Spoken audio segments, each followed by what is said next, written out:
Just 1 second, please, for all our participants will join and we will start the results call.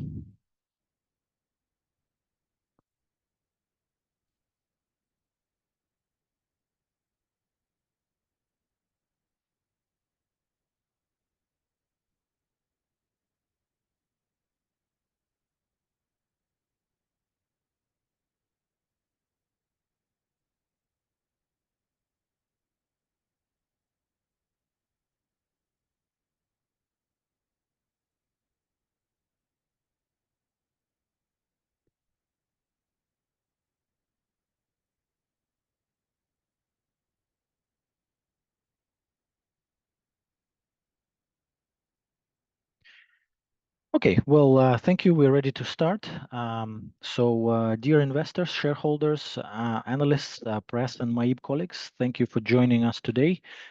We are pleased to present to you the financial results for the second quarter and 6 months of 2024. On the call today, we have Georgi Shagidze, MAIB CEO, and Makar Stoyanov, the CFO of MAIB. Just to remind you, these results are based on consolidated unaudited financial statements for the MAIB Group. The forward-looking statements in today's presentation are based on our best estimates and are not intended to be taken as a promise of future performance. To start, I will ask Georgi to give a brief overview of MAIB's performance, please. Good afternoon, everyone, and thanks for joining us today. We had another quarter of good performance from the perspective of strengthening our strategic positioning across all segments and from the perspective of profitability as well. We'll be explaining it on the next slide. If we start here is from the perspective of the summary, economy, we had good trend now in quarter one, positive 1.9% growth. Interest rates are already stable, and we don't see further decrease of the interest rate. This is important because we are starting now to stabilize our margin, and despite the rapid decrease of the interest rates, you will see our profitability numbers soon.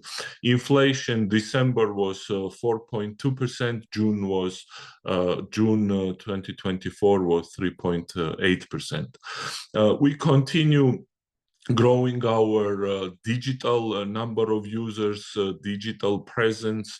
We have up to 700,000 digital banking users already, with 67% of our loans and 72% of our deposits granted through online banking. In terms of the numbers, first half of 2024, our return on equity was 18%. We had the asset growth of 24.9% and loan growth of 12.9%. We will be explaining all this in more detail on the next slides. Evgeny, please. Thank you, Georgi. Our presentation today will be structured as such. We will start with macroeconomic and country highlights. We will then follow into bank's period overview and strategy. And finally, we will conclude with the financial performance in more detail from Makar. Afterwards, we shall open the floor for any questions. You can write them in chat or send them to my email, or you can raise your hand and we will give you the opportunity to speak.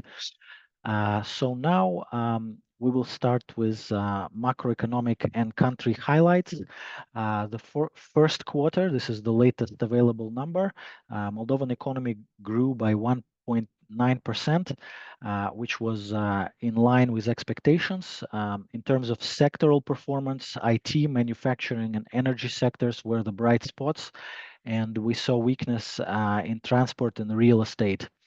In terms of exports, they have experienced a year-on-year decline of 13.5% in the first 5 months of the year. However, this can be largely attributed to much lower re-exports than last year, as you know, the seaborne routes in and out of Ukraine have now been restored, and less of that trade goes via Moldova now. In terms of economic forecasts, the key forecasters, which include IMF, EBRD, Moldovan Ministry of Economy, World Bank, and the Vienna Institute for International Economic Studies, this year, on average, they predict 2.8% real economic growth. Next year, growth is predicted to be 3.8%, and then forecasters that go beyond that, especially IMF, are quite optimistic about Moldovan economy in the long run. In terms of monetary easing cycle, there has not been any further cuts. Yesterday, the governor of the National Bank of Moldova, Anca Dragu, made a statement where she said that she expects a pickup and inflation driven primarily by energy and food prices, and this is an indication of what's to come potentially from the national bank. They also said that they expect the inflation to be within the target corridor, which is between 3.5 and 6.5. So just to remind you, the base rate now stands at 3.6%. The decrease in interest rates and mandatory deposit requirement translates into lower borrowing costs for end users. And as a result, as you see further, we saw some strong year-on-year growth, especially in consumer lending and particularly in new mortgages, which are quite sensitive to interest rate. Business lending saw some recovery as well, and there are hopes that low borrowing costs combined with economic growth will drive business lending volumes higher. Now, on the currency front, domestic currency, Moldovan lei has once again remained very stable, with NBM official reserves also holding strongly just off the all-time highs. Reduced demand for foreign currency and significant inflows of external financial aid in foreign currency from international partners of Moldova are the two most important contributing factors to the strengths of the Moldovan currency. And once again, to remind you that Moldovan lei in the long run has remained remarkably stable, nearly unchanged during the 5-year period. Now we take a look at the banking sector developments, and we see a double-digit increase in loan balances in the last 12 months, but also a particularly strong quarter two, with loans growing 6.7%, reflecting the favorable interest rate and some measure of economic recovery. MAIB's share of loans of the banking system is up to 38%, and the share of newly granted loans is even higher at 38.3%. Now to the key events during the period. They can be split roughly into two groups, key events for the economy and key events for the country as a whole.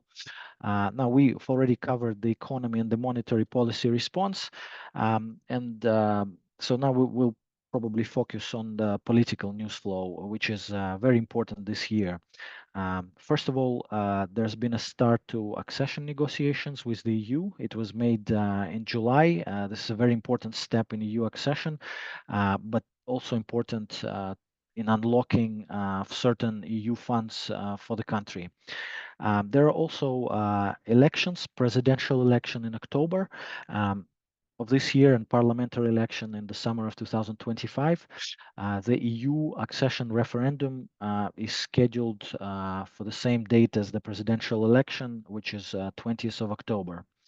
Another important point to make here something that many people asked us about is the potential for gas disruption, for gas supply disruption from Russia. So as you know, Moldova has completely switched away from the Russian gas, but so there's no risk here. But Russian gas continues to flow into Transnistria region, where it is used to produce electricity, which is used in Moldova. The Ministry of Energy has worked out two potential scenarios to cover this eventuality in 2025, and economic experts predict that in the worst case scenario where Moldova has to supplement the cost of gas for Transnistria, the end user price increase of the electricity only will be about 20 to 30%. This is again the worst case scenario, considering the recent inflation of the past 3 years. This is in no way catastrophic for the economy or the banking system. So here I will pass the baton back to Georgi to talk about the bank's overview and strategy. Thanks, Evgeny. Little bit about overview of MAIB and who we are. We are by far the largest bank in the country with the market share of about 36 to 38%, depending which metric we use to assess the market. Have the strongest and most reputable brand on the country, with the rapid progress in our digital banking products with 1.1 million total customer base, with about 34,000 SME and up to 600,000 corporate clients. We continue our transformation to more future-proof banking model with the focus on agile customer centricity and the ESG areas. We'll speak about the financials in more detail, but as I said, the first half return on equity was 18%. If we move on to the next slides, this is a little bit of our strategy and our focus areas. This basically continues pretty much unchanged in the recent period, where we put the customer at the center and try to ensure that our customer experience is the best in the country. We do focus on digitalization, creating new product services, and here too, ensuring the customer is at the center. We focus on payments, branch offloading. You may remember that we closed down about 30% of branches while increasing number of customers and number of transactions at least by 30%. The new area that we basically added here and will be exploring is our international expansion in mostly in Romania, but this with an asset-light, digital-only offering, which will be built and evolved step by step in Romania, with firstly targeting Moldovan diaspora and then subsequently extending it to broader consumer market. Let's move on. This quarter was quite eventful, as the title said. The AGM elected two new candidates for the supervisory board, and of course they will become the members only after the approval from NBM. Madeline comes with KPMG and Deloitte experience from Romania, and Andrea comes with senior executive experience from Romania as well, recently being as the CEO of NN in Romania. We continue diversifying our funding base, attracting additional borrowings and grants and the guarantee programs to support our customers, including the SME customers. We continue receiving awards from very reputable institutions, being named as the best bank in the country.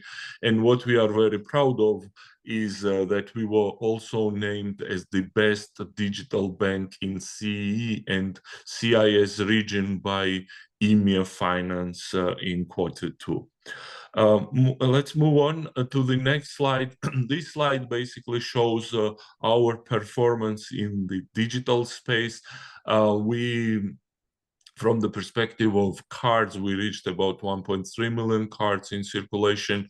I want to highlight again 67% of our loans and 72% of our deposits are granted through mobile banking. Our MAU is 64% and daily users as a percentage of our monthly users is 36%. You can see all these numbers on the bottom right hand side of the slide.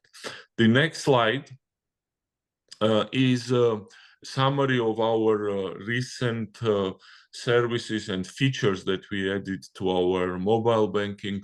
We recently launched a live page in our mobile banking, which is in the bottom of the menu, and people can enjoy various partnership offerings that we as the bank partner with, and they can be sorted across various products that our customers are using.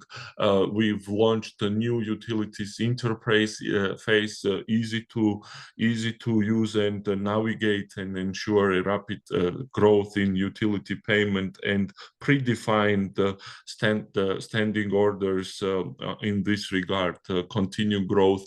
We also launched travel insurance from the app, which it's been a month and which has been received very positively by our customers. And these are the kind of step-by-step improvements that we continue implementing in our app. Next one.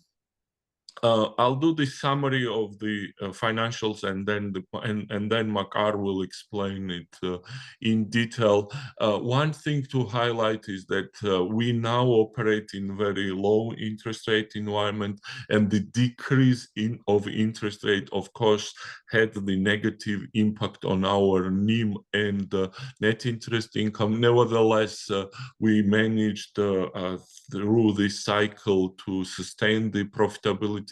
And as we said, our return on equity for the first quarter is 2024 is 18%. Net profit grew by 9% year on year if we take quarterly numbers, or 5.6% if we take annual numbers. Cost to income, because of the same reason I mentioned about NIM, did increase, but on the in the scale of the long or medium term, it continues decreasing, consistent with our expectations. The NIM did decrease from 5.7 first half 2023 to 4.4 first half of 2024. But all this is happening with the strong capital adequacy ratio, which despite the very large dividend payout that we made quite recently, still stands at 22.2%.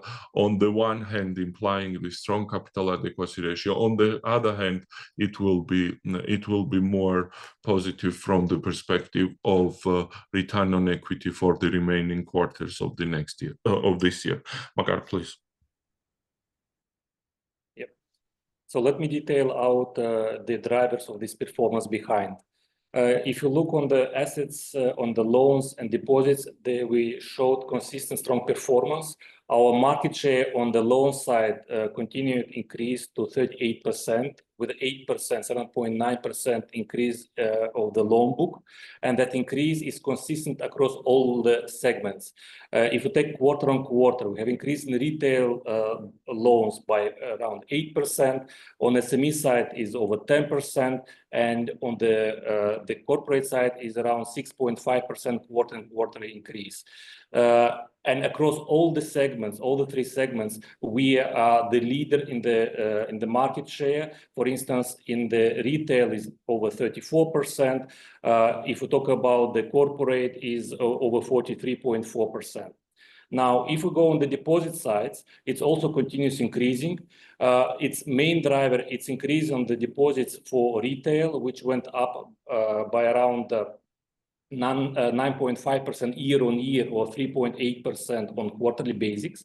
We had some decrease in the deposit portfolio for corporate, but that's driven by one important corporate client which has some seasonality in its business model. And as a result, during the summer, the deposit portfolio is on downward trend for that specific client. Otherwise, we have a increasing retail, SME, and the rest of the corporate deposits book. If you go to the next slide. As was already mentioned, we had a consistent resilience as a bank, which showed in the net profits slightly decreasing on quarter by quarter by 1.3%, but still standing over 345 million. If you compare to the similar quarter of the last year, we have a 9% increase in absolute value from 316 million to 345 million now. And that despite of the lower interest rate cycle, which were entered a bit earlier than the rest of the countries in the region, and which we went through or go through very well and successfully managing the net interest margins under control. Now, if you talk about return on equity, it's around 17.6% Q2, similar to Q1 of the 2024, and slightly decreased compared to the similar quarter of the last year. On the return on assets, is 2.4 before after provisions and 2.9 pre-provision. If you go next slide. Now, as was already mentioned, net interest margins in our case stood around 4.1%. It is a part of the marginal decrease by 0.3 percentage points, given by the lower interest rate environment. For instance, the base rate during the first half of the year went from 4.75% to 3.6% currently. Now, the slight decrease in net interest margins was driven by decreasing the yield generated by the interest earning assets. And here you see yields on the loans went to 9.3% from 9.6% quarter ago. But also the yields on the securities went down from 6% to 5.3%. The decrease in the yields on the asset side was compensated by also partially by the decrease of cost of funding by 0.3 percentage point. Currently, we have around 2.2% cost of funding, and that also is a result of the repricing which we have had on the liability side. But a combination of the decrease of cost of funding together with increase of the assets allowed us to keep net interest income even slightly increased by 0.1%, and it stood 555 million, 5.4% above the same number 1 year ago. If you go to the next slide. Non-interest income for us is around 1/3 of our P&L, of our operating income, and we see that we have increased by close to 6%, 5.8% quarter on quarter, and over 27%, close to 30% on yearly basis. It has two factors behind. We have kept sustained strong performance of net fees and commissions. Quarter on quarter is a similar number, around 122 million, and additionally, we have improved our performance of foreign exchange, which increased by a remarkable around 28% on yearly basis, and even close to 6%, 5.8% on the quarterly basis. If we talk about next slide. Of course, the managing efficiently our operating expenses is a core focus, and if you see quarter on quarter, we have decreased by 5.5%. The driver behind was also that in the first part of the year, we have paid this resolution fund. But if you compare to the similar number of the 1 year ago, it's around 15% increase, again driven by adjustment of the labor cost which we have faced, and also the fact that we have a bit higher depreciation and amortization as we move to the new HQ at the end of the last year. If we go to the cost income ratio, it's improved on the quarterly basis by 4 percentage points, and slight deterioration by 1 and 2 percentage points for the reasons which we have just discussed.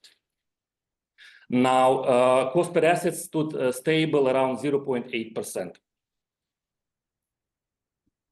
When talk about the next slide, when talk about the portfolio quality, it has improved, and we have the NPL ratio around 1.9%. We see annualized cost of risk on the second quarter was up by to 0.5%, up by 1.4 percentage points. And the main driver of the increase in cost of risk was the increase of the loan books, especially on retail and SME side, which we have already seen on the previous slides. Now, despite the increase in the retail loan book, we see no signs of deterioration of loan liquidity and even some improvements. If we talk about the cost of risk for SME portfolio, it's remained stable around 1.3%. Despite the improvement in NPL ratio, the bank takes decision is at a comfortable level with the reserve ratio around 4.2%. And if we talk about NPL coverage ratio is over 223%, even improving versus Q1 of 2024. Again, giving the confidence and the kind of the enough buffer in case of any events would happen, which of course we don't expect. Now, if you go on the next slide, all this brings us to the capital adequacy, which stands at 22.2%. It's also a result of the fact, or the main result, the fact that we gave the dividends to our shareholders, around 7.3 lei per share. But again, it's significantly above our minimum requirements of 16.8%. We have currently 22.2%. And Tier 1, we stand 20.6% versus minimum 13.8%. And all this in the context of high liquidity, it's went down by around 64 percentage points. And the reason is that we took a conscious decision to reduce liquid assets invested in the National Bank papers and steer them more towards the loan books, which we have increased across all the business lines. Thank you. Okay, thank you. Just to remind our shareholders that we have AGM, our AGM has also approved the buyback of shares of up to 5%. And we have applied for the permission from the National Commission for Financial Markets. And once this permission is granted, we will begin. And we will notify all our shareholders about the buyback. All of them will have the opportunity to participate in it equally. So I will open the floor for questions. Please either put them in the chat or you can raise your hand and we will call you out. In the meantime, before there are any questions in the chat, there's a question on email. Just 1 second, I'll read it. So MAIB's bond program has been the first major development in the Moldovan capital market in a long time. Is MAIB planning to do more? And what are the next steps for the capital markets in Moldova?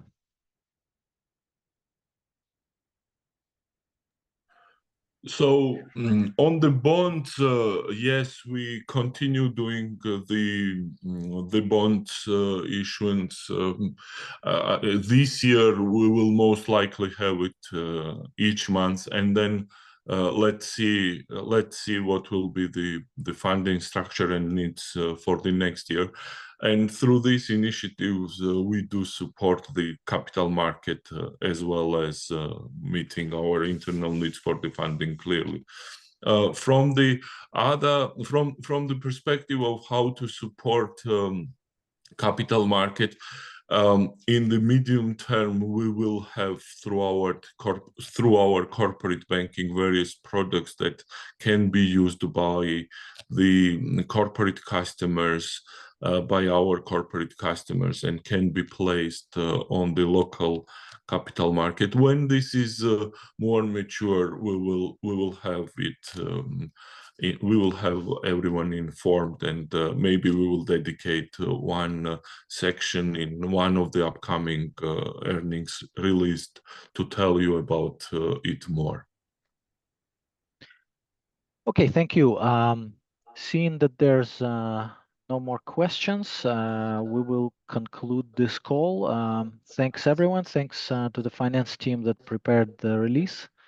and hope to see you next time. Thank you. Thank you, everyone.